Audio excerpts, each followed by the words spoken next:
My name is Joni Kahn, and this is Ogie. His full name is Ogle. He's named after my dad, and we call him Ogie.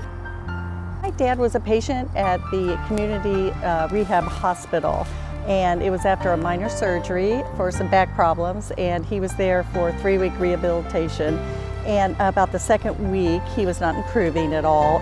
He did have some frostbite from the Korean War below his knees, which probably did impact some of his physical therapy. It seemed like none of our words or anything could really lift his spirits. So we had just been in absolute awe watching all the service dogs work with the patients. Well, I wonder if one would come visit my dad. And so I asked the recreational therapist there, and they said yes. And this dog, Jamie, came into his room and just brightened the whole room. I hadn't seen him smile in 2 weeks, and it was like magic.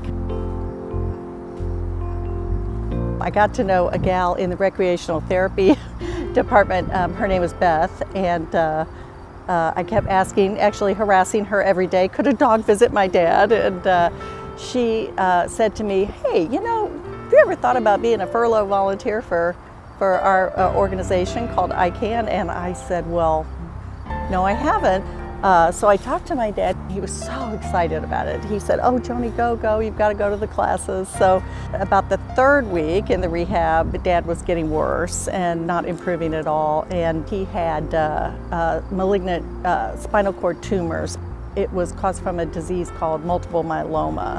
And then he passed away shortly after that. But I continued going to my classes, and I graduated. And I have to say, I don't think those first couple of dogs learned much from me. I was just going through the grieving process, and I think it was funny, it was almost like a gift from my dad, these dogs that were helping me move forward in a positive way. And about a year later, I decided to sponsor a puppy and name it after my dad. So this is this guy right here. I named him Ogle, which was my dad's last name, and we call him Ogie.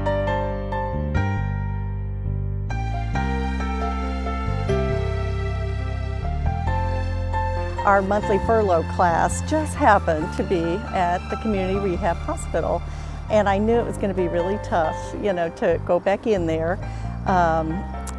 But it ended up being such a precious moment because I was standing outside with this white fluff ball that I had named after my dad, and I was walking down the hall and went by his room and just looked in and thought, wow, what a gift, Dad, you have given me and someone with a disability, and the prisoner gave him hope that raised him.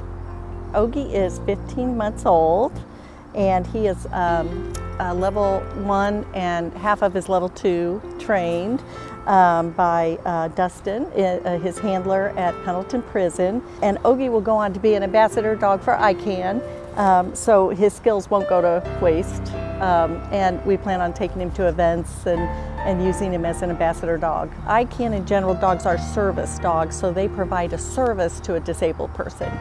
And they'll know about 60 to 80 cues by the time they graduate, and how a dog can walk into a room and put their head in their lap and instantly reach that place you've been trying to reach. The dog, I call it magical. It's just amazing to me.